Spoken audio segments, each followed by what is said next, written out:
Now, there was a point of time when artificial intelligence was just looked at some science fiction harakiri which we used to see in movies from Hollywood or Bollywood, or when AI meant some robot walking across. The last 7 years has been really fascinating and interesting in the world of artificial intelligence, cognitive computing, because all of these technology platforms or concepts have come to the foreground. People are talking about it. There are so many startups which are doing multitude of things.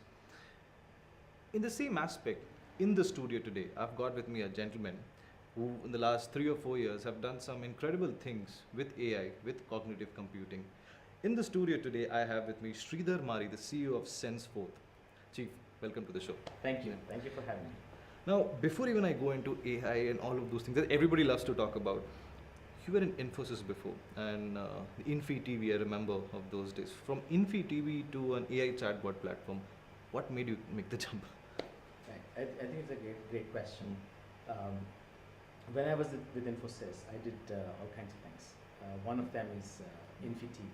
Correct. One of the things. Yeah, IPT, based on IPT. So Correct. essentially, what I'm, when I look back, I'm more fascinated about emerging technologies and how we can actually build workable use cases around that. So that's really exciting to me. So at Infosys, I built India's largest user experience group, along with InfiTV and also a brand experience team. So the user experience team is essentially to do the graphical user interface as you know it. Okay. Right? Okay. So that is even today typically the only interface that you have with any computer is a graphical user interface, and that's designed by designers, right? Who understand the user requirements, who also understand the business requirements. Correct. Sort of also look at the functional requirements and then build an interface for you so that you can interact with the users. Right, so we've done that for many years, and hundreds of clients. So then I started thinking that is that it? Is that the best way to interact with computers? I think there is a paradigm shift that is required in the way we interact with computers.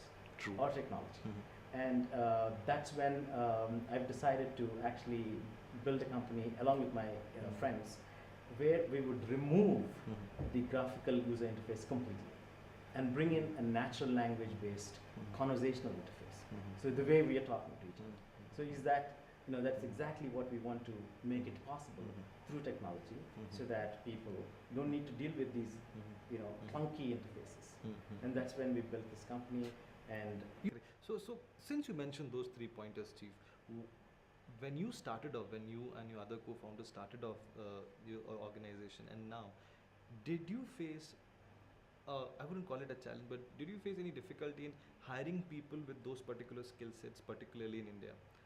Or, I mean, a lot of times I've talked to organizations like yours, they've told us, we'll get a person with one type of capability. What we do is we train them, and he gets those things fall in order for them. Right. Was that the same story for you? And is it still difficult for you to hire these kind of particular skill sets in India? Are they there in India, or you are looking out for people outside? Right. So we had two kinds of challenges, because we were one of the early startups. We started in 2013. Yes. So the problem that we had at that time was anybody joining a startup. Okay. So at that time, people would love to sort of build their careers in established companies like Infosys or companies like that. So, but startup, no. I mean, in fact, we had instances where the parents would come to the interview. Okay. Also ask questions whether this company will survive. What is the all that. So it's very fascinating. And somebody's uncle would come in and sit there and figure out whether this is the right job for their for their people. So now that was one big challenge. Second challenge. How do you explain natural language processing to somebody's uncle? Yes. So that's one. But luckily, what happened over a period of time in the last 3 years, today people understand the advantage of working in startups, the fun, the excitement, the energy, the rigor, and the the fact that you don't have to wear ties or formal attire Correct. and flexible hours. All that is very good on one side, but on the other, most importantly, the challenges. I think people love their jobs when it is challenging, not because it is sort of broken into a set of process elements and you just have to blindly follow them. So that is exactly correct, yeah. correct. So that is, I think that shift happened in the Indian mindset. That's a And great that was point. that was amazing. So today people, I think a lot of people like to work for startups, the newer brands that are emerging, than go for the established ones. That's correct, So correct. we overcome that, Okay. by time and by the entire ecosystem. Wow. The other part, in terms of actually technology skills, that is was definitely a challenge at that time. We had to identify people and bring them on board, primarily from a learnability point of view. So, Okay. does this Okay. person have the learnability as a skill? Okay. So, if Okay. the person has a learnability and there is certain foundation level, skill set that exists, then we could, bring them on board and then retrain them. So that's the strategy that we adopted earlier. Okay, that- But now I think there are people available. There are people who are learning by themselves. There are people who are doing online courses with the big universities around the world. With all the Coursera kind of, Exactly, correct. the mass training revolution. So today there are, that's a less of a challenge. But still, it's not available in the quality and the quantity that we require. Also, one of the other interesting things I remember talking to you, I mean, as reporters, we have talked to so many startup over the years, and one thing that really fascinates about him and their platform, you folks were bootstrap. You decided to go bootstrap. You don't want to go to a VC. Right. I've heard very few startups, although I can count on my fingers, there are four or five startups which decided not to go because it's okay to also have VC money, but a lot of people, a lot of good startups with great ideas, they go to VCs right away.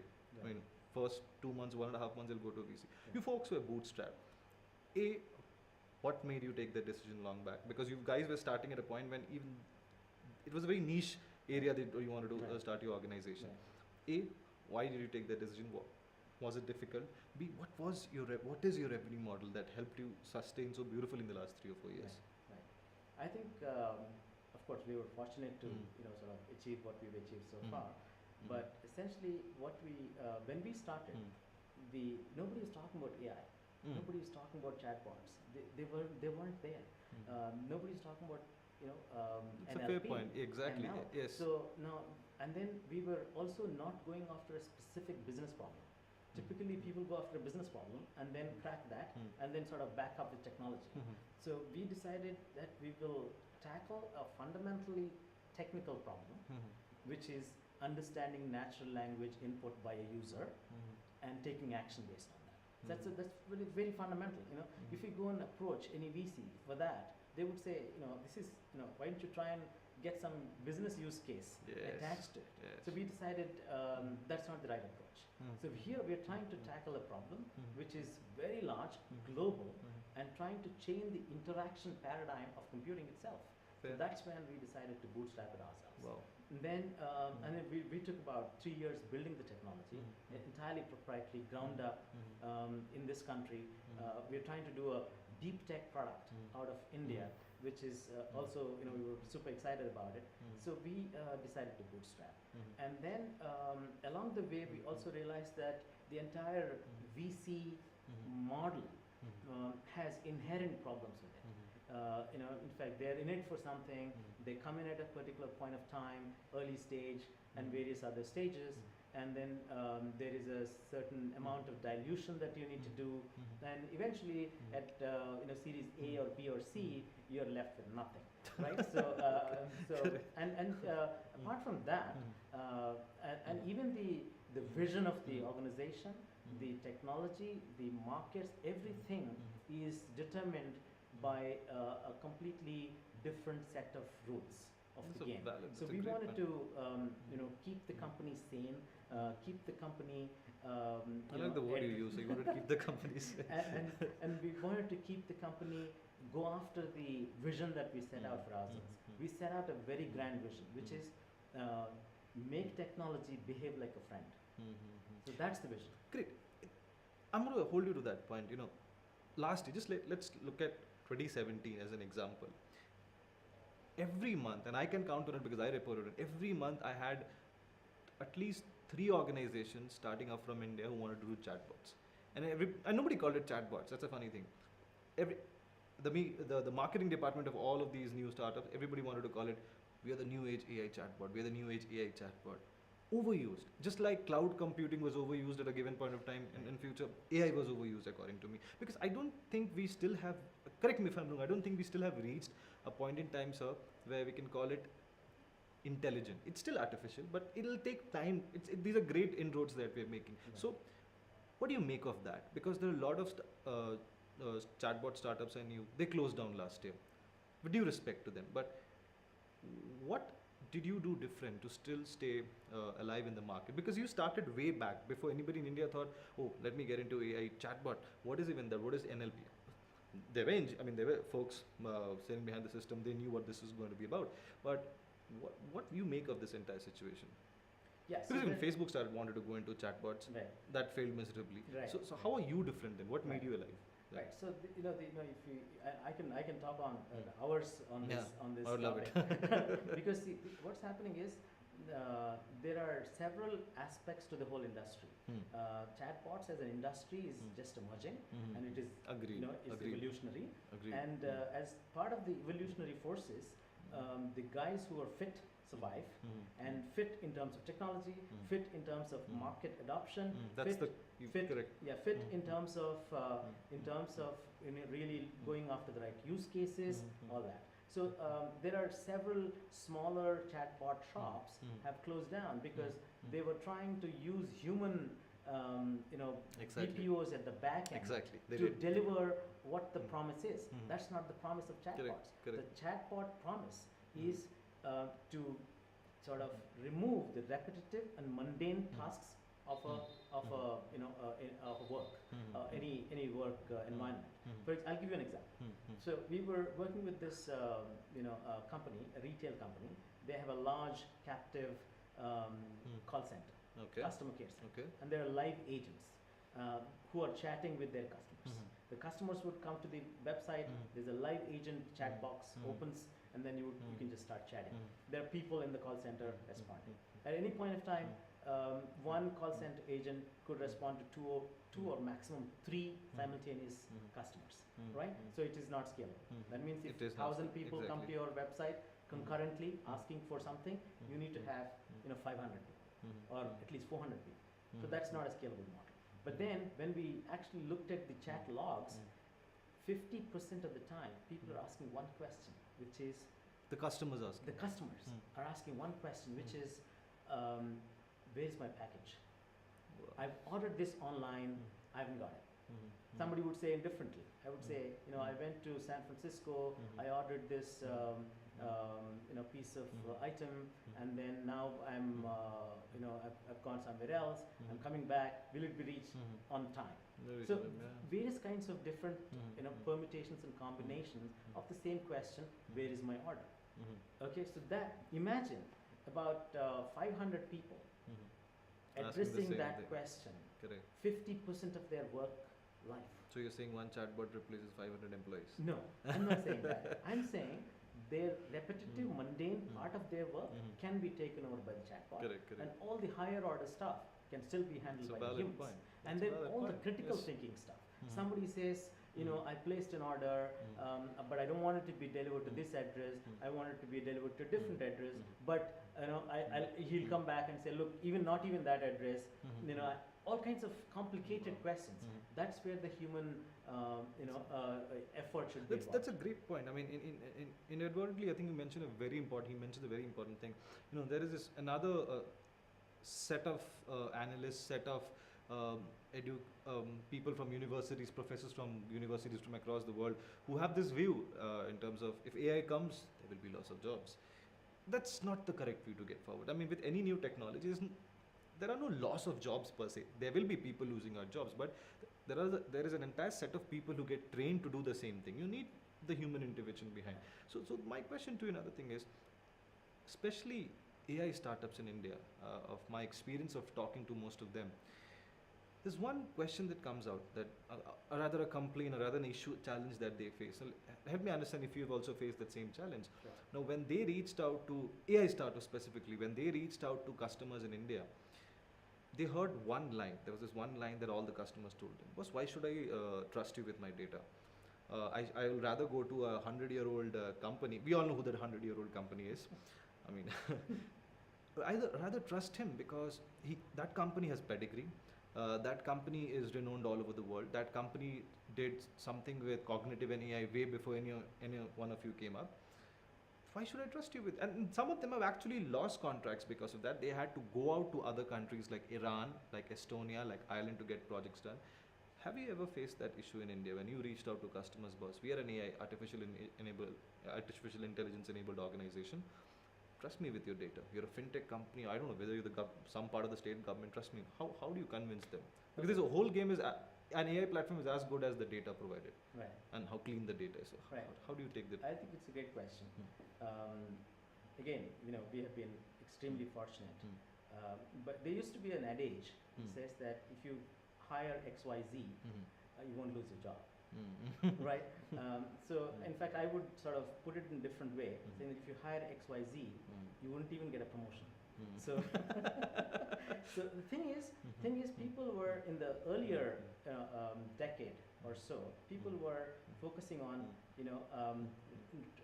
looking at tried and tested or established vendors. But today, all that has changed. I agree. All that's changed. Correct. And today, we don't face competition from them at all. Okay, the 100-year-old companies, the established companies, they are not our biggest competition because they come with a different set of priorities. They want to ride on that, and selling their regular licenses on top of it. Yes. On top of that. So what we can deliver for let's say X price, that would be 20x. When clients hire them. So they've seen through that, and in fact there are instances where they were even thrown out, in favor of the newer startups that are coming up. So I think today the customer mindset has changed, the client mindset has changed, and India too.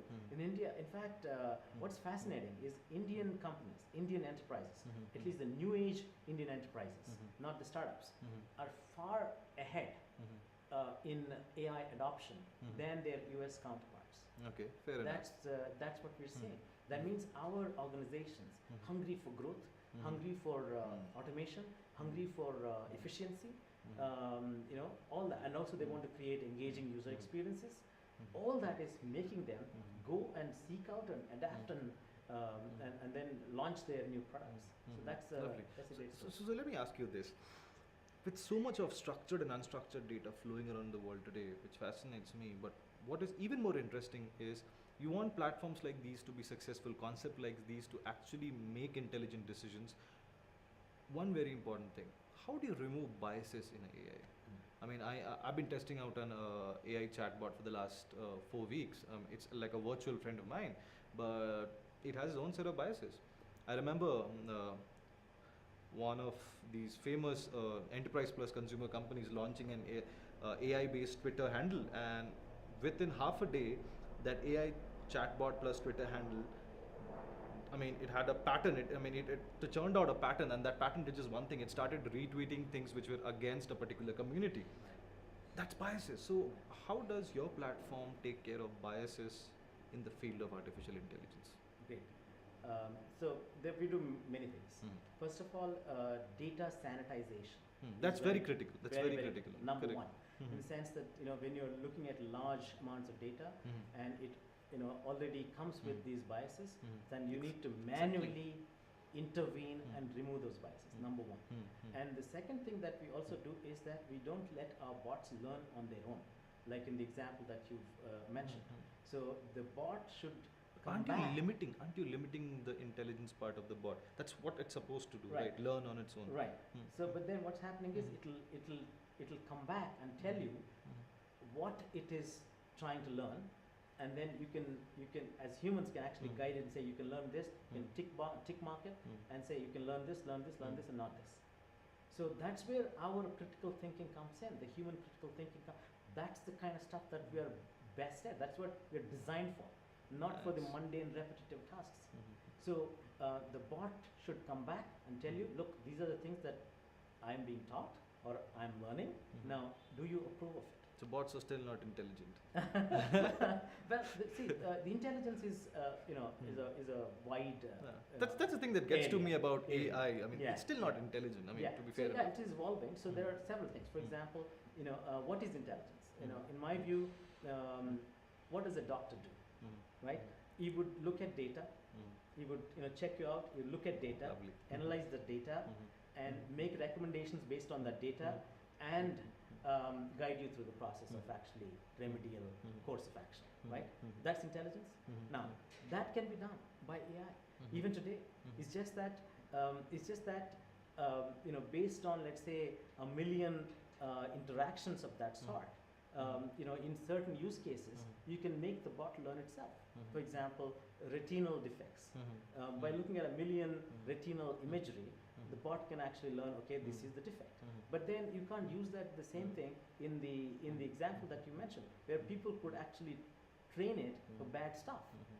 And if you just bombard a bot Mhm. with racial kind of comments, it will start learning that. Correct, correct. So let me take back to one of the points you made earlier, where you gave the example of a call center where of an e-commerce platform. Let's just, I mean, hypothetically assume that, and you said 500 people who were just typing in one message which said, "Where is my package? Why is my package not delivered? Why is Yeah. my smartphone not delivered in that package?" Yeah.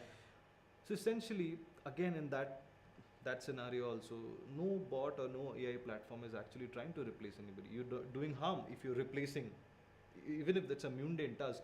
What you're trying to tell me, even if it's a mundane task, even if I have an AI bot or any kind of AI platform, you will still need a person behind it at your end or at the customer's end so that you remove biases so that it doesn't take a bad decision. Is that what you're saying? You still need a level of human intervention. Yeah, from a learning perspective. Mhm. But not all use cases Mm. require human intervention. For example, this Okay. one, Mm. order tracking. It Hmm, all order- boils down to order tracking. Auditor, correct, correct. Now that same website had an order tracking module on their website. You could Mhm. actually go there, fill in the Mm. order number, Mm. and Yeah, all exactly, that, and correct. get the order status. But Correct, then correct. people are not going there Correct, because correct. it's form filling. Mhm. Form filling is anti-new age, right? They just want to ask Yeah. a question. So where's my package? I mean, And answer me. That's it. trust right? me, we never. I think we never wanted to fill forms. We all hated filling forms, whether it's Right, a college form or right. from outside. From the childhood. But then all the computing systems today ask you to fill forms, which is really bad. Correct, so, correct. so in that case, the bot answering that question does not need a human interface or a So human these are intervention. still. So these are still. That's a very critical thing you make, because that practically that's what's been happening around in the world. I don't want to take some hardcore examples of cognitive, but that's what bots are doing. I mean, helping you do those repetitive mundane tasks. That's what they are. But then having said that, that means it's still evolving. Right. Correct, it's still evolving. Another question over there. A bot takes a decision. Say your platform, it has taken a decision to, even if it's a, let's put the mundane tasks around. Of course, you are going into, if my notes stand me correct, you're going into image recognition and speech recognition also. Those are fascinating areas that you're going into.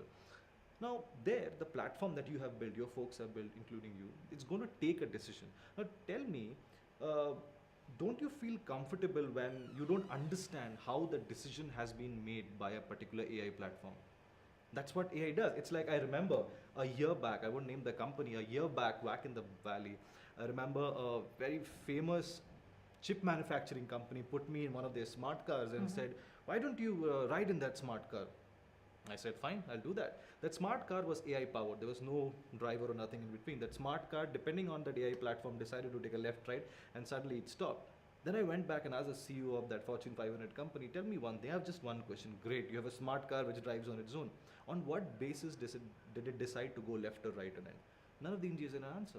So my question is, isn't it an area of uncomfortable, I mean, where you don't know why an AI platform takes a particular decision? On what basis does it do it? I think, see, there are different scenarios. For Hmm. example, if you look at Google Maps, right? No, It will give you correct, option. correct, It correct, will give correct. you option Valid. based on traffic, Valid. based on the fastest route Mhm. available, Mhm. based on a whole lot of parameters, Mhm. right? So that is, it's clearly understood. Mhm. Now, there's no question there. Correct. But if Agreed. if the Google Map doesn't have the interface saying this is red here, this is red here, this is red here, and hence this is a blue path, if that's not there, and just Google Maps tells you, okay, go this way, then you would be concerned. So why am I asked to go in this route vis-a-vis this route? Correct. Right? So I think it's a lot to do with expressing that decision making in the form of in whatever form possible. Then the users would be comfortable. Okay. Now, if the car at that point of time is telling you, I'm taking the left because I need to take a different route to reach the same destination because it's less traffic, then you're comfortable. But I mean, it still goes back to the same point. I mean, you're saying, okay, my chatbot has done this for a fintech company. I might not know, it's intelligent enough to take a decision. Right. But you might not know why it took a decision for that fintech company. Is that true? Well, in certain cases, yes. Even if it's a good decision it's made, it Yeah. benefits the customer. In certain cases, yes. I think Okay. that could be, disconcerting.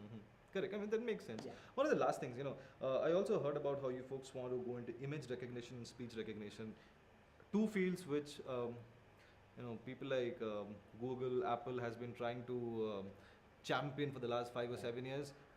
Great work done on their part. What is it that you want to do in image and speech recognition in India particularly? Because India, for me, is a fascinating case study. There are so many languages. I know of so many professors in IITs over here who are trying to build algorithms just to have a speech recognition service for a language spoken in only certain villages in India. Right. It's a very difficult thing. Yeah. Yesterday night, I met a professor from Japan who built a AI platform which understands what certain paintings are, and suddenly it plays a music on top of it, depending on the painting. Right. It's a fascinating and difficult field to enter. Right. What is it you folks are specifically trying to do here, sir? Right. So our vision, as I said, we want to make technology behave like a smart friend, right? So that's the technology. I love that line. That means we need to do a lot of things. We started with English as a language, and then remove the traditional graphical user interfaces, bring in natural language input, conversational user experiences. That's the first part.